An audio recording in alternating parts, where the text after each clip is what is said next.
respond to. It's not like, we are doing well and this is our space and, you sort of limit yourself to it. I think, I mean, if I can be a little undiplomatic here, in a lot of countries, foreign policy, foreign, development assistance, foreign involvement, sending your people out are not popular. In my country, it is. I enjoy the benefits of it as a foreign minister. That the public actually supports a greater foreign policy presence, footprint, and involvement. My budget is actually growing.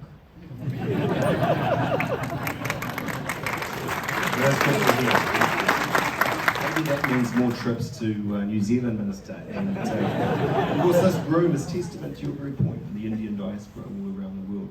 I want to pick up on a number of the things you talked about, the UN Security Council, the Quad, what's happening in the Pacific. We can just touch on, though, something else you mentioned, the Ukraine. You've explained on, I think, many occasions why India has chosen to abstain on all the substantive resolutions on Ukraine at the Security Council. And at the same time, your country has consistently called for peace and dialogue. You pointed out that India is in a position to say things that other countries perhaps can't about the war in Ukraine. I'm just interested, Minister, getting a sense from you, do you feel that India is being listened to by both sides? And if I can be diplomatic, by Putin himself in particular? When it comes to Ukraine, it's natural that different countries, different regions would react a little different.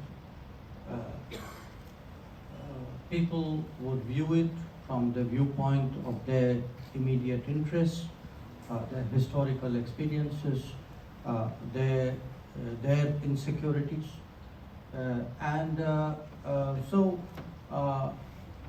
To me, the diversity of the world, which is quite evident, would also naturally lead to a differential response. And I would not disrespect the position of other countries, because I can see many of them are coming at it from their threat perception or their anxieties or as I said, their equities in Ukraine. As a foreign minister, I have to ask myself this question. In this situation, what is it that India can do, which obviously would be in Indian interest, but which is also the best interest of the world? Now, at a sort of a macro level, the ideal answer would be, well, go fix the problem and facilitate a peace settlement. Now, we all know that that is probably incredibly hard, to use an understated term.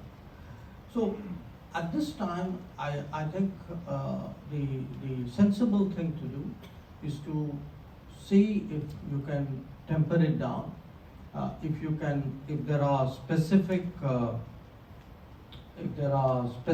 parts of the conflict situation that you can address and try to help out. So you don't try and do everything and do necessarily the biggest thing. You take the doable bits and see if you can devote energy to that. And in our own way, we have tried to do that. So some months ago, when there was this initiative to get the grain out through the Black Sea, we were, some of the countries and the UN, which was leading the effort, were interested in our weighing in with the Russians, which is what we did at that time. Now, it's anybody's guess how much of a difference we made. I have my own reasons to think, to know that somewhere our speaking to them had some impact, because they did come back to us on some aspects of that conversation. When I was in the United Nations a few days ago, The big concern at that time was the safety of the Zaporizhzhia nuclear power plant there, because there was some fighting going on very proximate to it. And again, there was a request to us to press the Russians on that issue, which we did.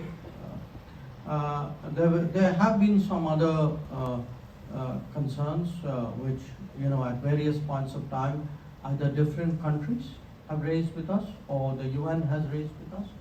I think at this time, whatever we can do, we would be willing to do.